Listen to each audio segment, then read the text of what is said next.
ধরুন আজ বাজারে গিয়ে 1 কেজি বেগুনের দাম শুনলেন 80 টাকা বা 100 টাকা। আপনি কি জানেন এই 100 টাকার মধ্যে অন্তত 20 টাকায় আপনার পকেট থেকে সরাসরি চলে গেছে একজন চাঁদাবাজের পকেটে? সরকার বদলায়, রাজপথের স্লোগান বদলায়, কিন্তু আপনার থালার ভাতের উপর ভাগ বসানো এই অদৃশ্য হাতগুলো কি আদৌ বদলায়? ঝিনাইদহের রাস্তা থেকে রূপগঞ্জের কারখানা, চিত্র সব জায়গায় একই।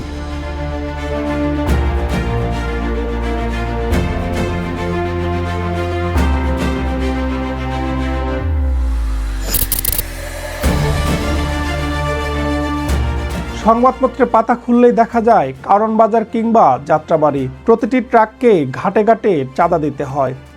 একজন কৃষক যখন মাঠ থেকে 5 টাকায় সবজি বিক্রি করেন, সেটি আপনার হাতে পৌঁছাতে পৌঁছাতে 50 টাকা কেন হয়?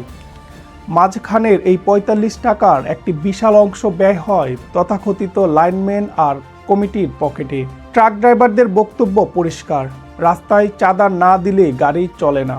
সাভারের আমিনবাজার থেকে শুরু করে চট্টগ্রামের খাতুনগঞ্জ, এই অদৃশ্য টুলি হলো আপনার বাজারের ব্যাগে আগুন লাগার প্রধান কারণ।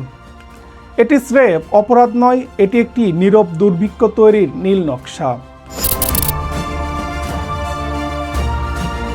এখন প্রশ্ন উঠতে পারে, পুলিশ কি করছে? এলাকার প্রভাবশালী নেতারাই বা কি করছেন? তারা কি সত্যি জানেন না একটি এলাকায় কে চাঁদাবাজি করছে, কার ইশারায় ইজি বাইক থেকে রসিদ কাটা হচ্ছে?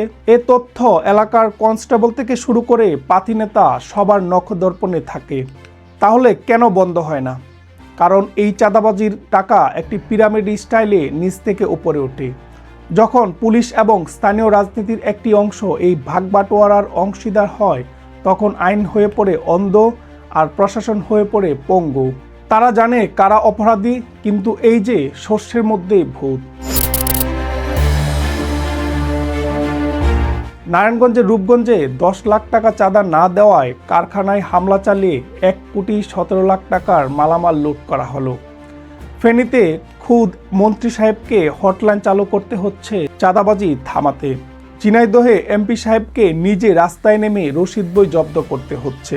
একজন এমপি বা মন্ত্রীকে যদি রাস্তায় নেমে চাঁদাবাজ ধরতে হয়, তবে বুঝতে হবে সিস্টেমটা ভেতর থেকে কতটা পচে গেছে। এই চিত্র বলে দিচ্ছে অপরাধীদের মনে আইনের কোনো ভয় অবশিষ্ট নেই। অনেকেই তুলনা করেন আওয়ামী লীগের আমলে চাঁদাবাজি ছিল একটি সুশৃঙ্খল সিন্ডিকেট, নির্দিষ্ট কিছু হাত গড়ে টাকা যেত। আর এখন অনেকেই বলছেন এটি ওপেন ফর ওয়াল, যে পারছে সেই খাচ্ছে। বিএনপির শীর্ষ নেতারা বারবার হুঁশিয়ারি দিচ্ছেন, কিন্তু মাঠ পর্যায়ে চিত্র ভিন্ন। রূপগঞ্জের ঘটনা কি প্রমাণ করে না যে আমরা এখনো সেই মগের মুল্লুকে বাস করছি? সমাধান কোনো হটলাইন বা সাময়িক রসিদ জব্দ করায় নেই, সমাধান আছে জিরো টলারেন্স নীতিতে। পুলিশকে রাজনৈতিক লেজুরবৃত্তি ছাড়তে হবে। প্রতিটি রাজনৈতিক দলকে তাদের নিজেদের ভেতরে আগাছা পরিষ্কার করতে হবে।